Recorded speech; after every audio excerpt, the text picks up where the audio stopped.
Hello again, ladies and gentlemen. Patrick L. Young back with another IPO video along with my guest star, Toffee the Bunny.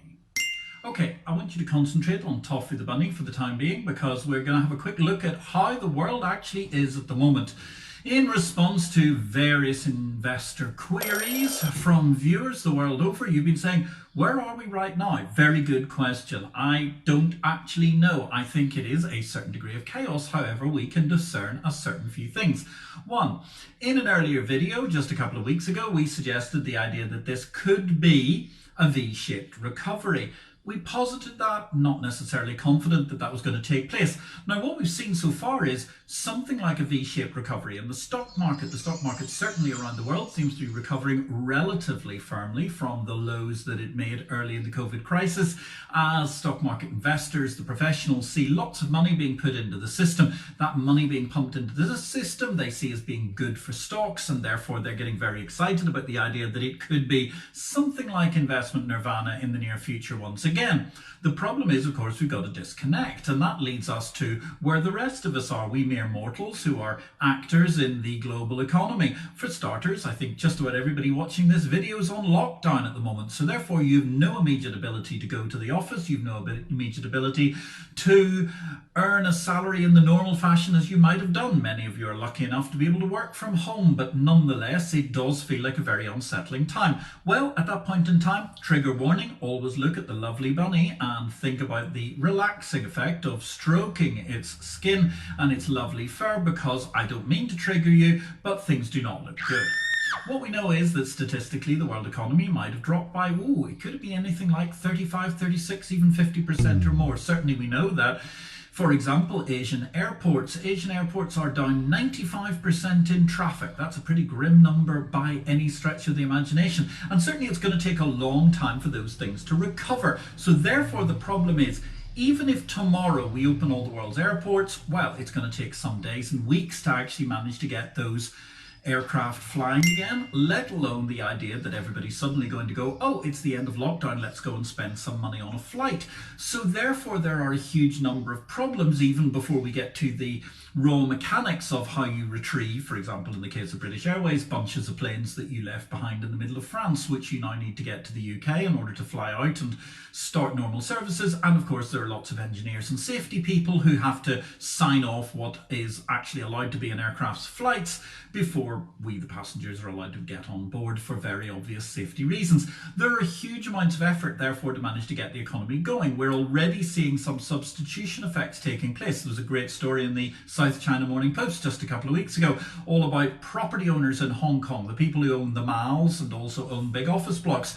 They've been trading in cleaners. They're no longer employing the same number of cleaning staff. They're instead getting much more COVID-friendly robots to do the cleaning for them. Why is that good? Of course, because robots don't talk to people, aren't human, can't actually manage to transmit the disease in the same way. Equally, they're getting various of the porters are being replaced by robots there too. So that means that for simple queries, you can go and talk to your robot and the robot will tell you where to go, but the good thing is you don't actually have to socially distance from a robot because a robot's not breathing the germs on top of you. Now that's great, of course, if you're in the growth stock business of building robots. It's also great if you happen to be the property owner who can manage to get these robots in and therefore make their building safer, but it's obviously bad news if you happen to be a cleaner or a porter, because that's going to add to unemployment.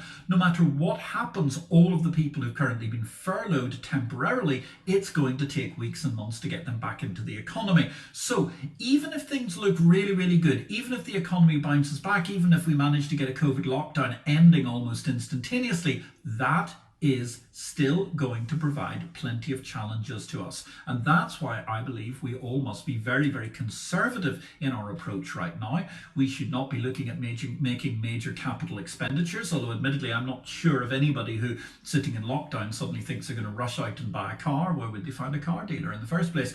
Or indeed anybody else who thinks they're going to be immediately buying a house or similar sorts of huge acquisition. Certainly what we can say is it's unlikely that people are going to be rushing out and buying wild luxury goods such as expensive holidays or indeed diamonds and so on, simply because there's a lot of economic uncertainty around, and we're going to need to see confidence returning to the marketplace before we go any further. So That confidence is not going to return as rapidly as it did to Toffee, who only 3 days ago was a terrified bunny we rescued from under a parked car on the streets of Valletta. It takes humans somewhat longer to gain economic confidence. And that's why, ladies and gentlemen, I don't want to trigger you, I don't want to frighten you. The only thing we have to fear is fear itself, as Roosevelt said in his 1933 inauguration speech at the depths of the Great Depression. But truly, the economic times are tough.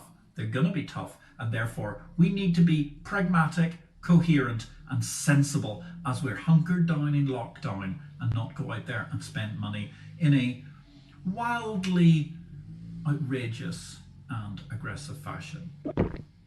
My name is Patrick L. Young, bringing you another IPO video in company with my guest star this week, Toffee the Bunny. Thanks for watching. I hope you have a great day in life and markets.